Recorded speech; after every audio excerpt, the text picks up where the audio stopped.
দাঁড়িয়ে রয়েছি ধামরাট উপজেলার মধ্যে। নদীর ব্রিজটা অনেক বড় যদিও বা।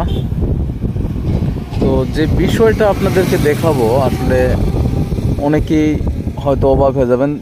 ফার্স্ট টাইম আপনাদেরকে দেখায় যে নদীর পাশে ক্যামেরা লেন্সে যতটুকু দেখা যাচ্ছে যে পাড়গুলো ভেঙে গেছে। পাড়গুলো ভেঙে যাওয়ার মূল কারণ, আর নদীর আরেকটা বিষয় হচ্ছে নদীর যে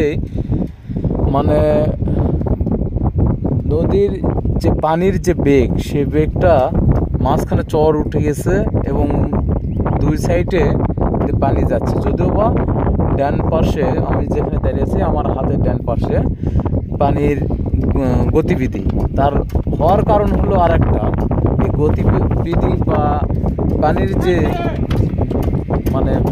দিক পরিবর্তন এ হওয়ার কারণ হলো আপনাদেরকে দেখে এই যে দেখা যাচ্ছে বালু উত্তোলন। এই যে বালু উত্তোলন করতেছে, এই বালু উত্তোলন করার কারণে এই দিকটা পরিবর্তন হয়ে গেছে। আসলে যতটুকু জানি বালু মহলের একটা ব্রিজ থেকে কমপক্ষে 1 কিলোমিটার দূরত্ব বা 1000 গজ দূরত্ব বালুমহল করার কথা।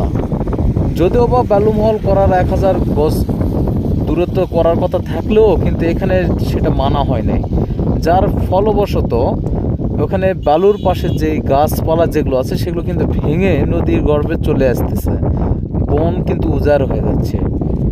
আপনাদেরকে দেখাই এই যে অবস্থা, এই অনিয়ম দুর্নীতি আসলে থামবে কি করে? এখানে যদি প্রশাসন সুনজর না দেয়, প্রশাসনের পকেট যদি ভরায় যদি এগুলো অনুমোদন করে, তাহলে কিভাবে অনিয়ম দুর্নীতি থামবে? কিভাবে এগুলো প্রতিরোধ করা যাবে? এই যে দেখেন পাশে কিন্তু গাছ ভেঙে পড়ে গেছে। এই হলো অবস্থা। এই আত্রাই নদীর যে বিষয়টা হচ্ছে, আত্রাই নদীর ধামরাহাটের এর উপর থেকে আপনাদেরকে যতটুকু এই অনিয়ম দেখানোর চেষ্টা করেছিলাম দেখাইলাম।